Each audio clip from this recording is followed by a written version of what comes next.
Thank you so much for giving me this opportunity. I would like to say good evening, good afternoon to everyone in your different locations.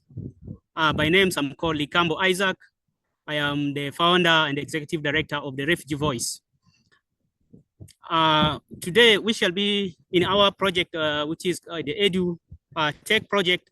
Majorly, we are looking into expanding digital learning for refugee communities, empowering refugee learners through technology. Majorly, our area of focus is seeing access, safety, innovation, and inclusion of refugee pupils, students, and children. Next slide. Okay, thank you so much.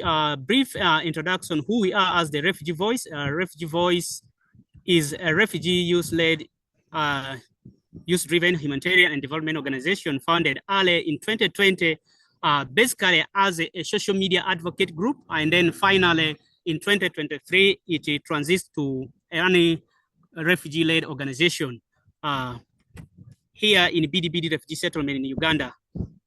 And I think for more, we have our website, which is www.therefugeevoice.org, which everyone can visit and get us in all the social media handles to learn more about the Refugee Voice. Next slide. Yeah, this one was supposed to be last, but I can talk on it. The challenges in implementing this EduTech projects that we are carrying out in BDBD refugee settlement. One challenge we see is the limited access to internet. Most of the learners here, or most of the people here don't have access to internet, and also access to digital tools. Let me say majorly like the gadgets. There are few people, there are few hubs within the settlement. We have also gaps in safe online engagement. Most of the students, the community members here in the refugee settlement have a lot of gap on safety engagement on online. And then low access to quality, engaging learning content. General, most of the refugee community here don't have access to really access those learning content online or offline provided to them. We have also the barriers to continuous learning in the refugee settlement depend in different ways. It might be culture norm, situation, and challenges that affected barriers, which make the learning become very challenging. And then lastly, which also affect us as the RLOs, which are implementing EduTech in the refugee settlement, is under or no funding to support the EduTech here in the refugee settlement. Next. Here we are saying why EduTech, why it matters. Because digital exclusion limits opportunities for many refugees who are not having access or who do not have time to learn it. And then the student falls behind globally because they will not be exposed. They will not learn other new things. Exposure to online risk, like those one who are trying to access online learning and exposing to do research online, they will always be exposed to risk because they don't know the safety and how to identify authentic websites and those one which are not authentic. And then the education gap increases vulnerability. Most of those who are affected and have not continued with education increase the vulnerability. They become more vulnerable in the community. Thank you. Next slide. We're now coming to our approach as the Refugee Voice. We are combining online access with offline learning solution, integrating digital safety and the educational content. And also we deliver inclusive, engaging, accessible learning. So I mean that connectivity, safety, and the learning, that's what we do. Next. We are starting with one of the projects which currently we are doing, which is the digital access and online safety. Here we provide reliable internet access for refugee students, support online classes, research, and assignment. In this project of ours, with the support from Jangala, who is providing us with the Wi-Fi, We connect free internet access to refugee students in the secondary. Let me say both refugee students, teachers, university students, and college students who are doing their studies online, and also those who are doing researches. We give them opportunity to access free, reliable internet at our office, where they come and they access their educational content or browse to do their research. Next.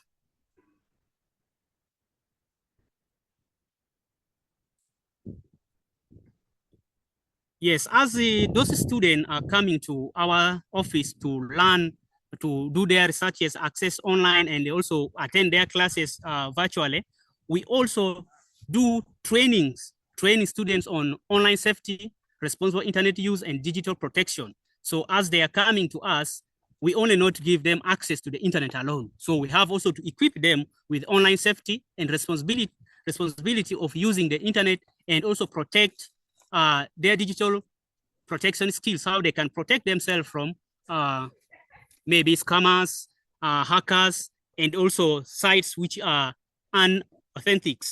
So we give this go one-on-one with them. And as we keep on training them, they will be going with those who don't have digital knowledge. We also give them the knowledge on how to operate gadgets like the computer. We also give them simple screen. As on this, these photos here, these two photos, one, as you can see, one of the laptop behind is having a Cohere logo. Yeah, this one, it was in 2023 when I got Invepi Secondary School students, the senior force. We had a session with them in Invepi, that is in Annex, one of the hubs supported by Cohere. I think it is a hub under IETA, supported by Cohere. So that was in 2023, back in then, when I helped them. And then the second image is also here in BDBD, and in collaboration with the Open Street Mapping Foundation. We also conducted a training for most students, and also took them through the online safety, and also how they can do street mapping at the same time. Thank you. We go to the next. Now here is one of our amazing and big project. I don't know if some of you have ever known about Kiwix. This is one of the project which we partnership between Open Knowledge Foundation West Africa, Open Knowledge Foundation South Sudan, and then with us, the Refugee Voice here in the refugee camp. We started delivering training refugee students, university students, let's say secondary teachers, secondary students, university and college students who are doing research and also doing their online studies, how to use Kiwix. Why did we bring Kiwix? First of all, Kiwix is an offline application that we use for browsing or for going through the website, reading a website offline without need of data or internet. So first of all, we trained these refugees on how they can apply Kiwix to get education content from different education websites, different education apps freely. So in Kiwix is an app that they download in their telephone or in their computer, and then they go with the small data that they have, they go and they download the whole website of that educational website as a zip file, and then they upload in the Kiwix app, and then you will just go through it without internet. It does not need internet, no data. You just go normally, just like any other person who is having internet in the phone.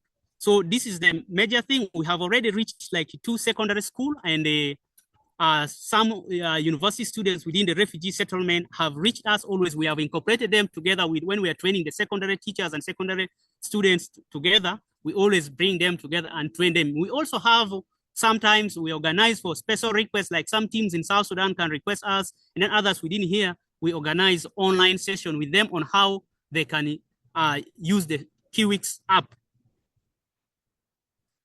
Thank you. Lastly, we have the Avela project. Avela project is just an abbreviation of audio-visual education for learning advancement. That's edutainment for refugee and host communities. Majorly here, we partner with the Ubongo kids, or we say Ubongo.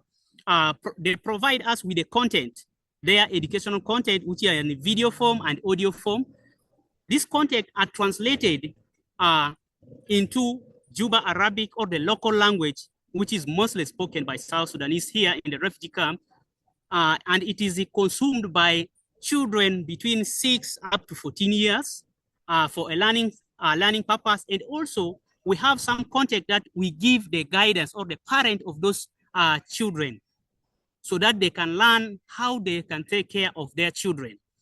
And in this one, we already have like 5 ECDs that we have delivered our visual education content to them. We also deliver to teachers to have them the visual content with them together. So here we have seen that really with the translated content, young refugee children here within the refugee settlement who are still on the lower classes, let me say in the ECDs and the lower primary, who don't still understand English so much, are catching up, and they are really actively contributing on those content, because in those contexts we have questions, we have answers, and whenever we try to ask those questions, you get they are actively engaging because they are visual. It shows what they are talking, and it shows also the image there. You get the children get so engaged. Furthermore, as the Obongo has really translated it to Juba Arabic, we have also gone, when we are facilitating, we have broken it down into the local languages spoken by different refugees here, because we know not all the refugees children can speak Juba Arabic. Not all the refugees can speak Juba Arabic, but we have to talk to them to their local language and explain to them. We have the Bari speakers, we have the Nweri, we have the Dinka, we have the Choli, etc. So we make sure the area we are going, we observe which language is widely spoken there, that local language. We put the Arabic there, and then we keep on translating on that language so that all the children get together and they learn it. Thank you. Next slide. Our call for action is one we are calling different grantors, donors to partner with or education institutions to partner with the refugee-led organizations to expand access and transform refugee education, and then support also connectivity, because we have a challenge of connectivity, and then invest in tools. We can say the tools are a lot of tools. I can say devices, and then also some learning tools which can be accessed offline and online. And then also we have to strengthen the digital safety in the refugee setting. Thank you. This is the end of my presentation.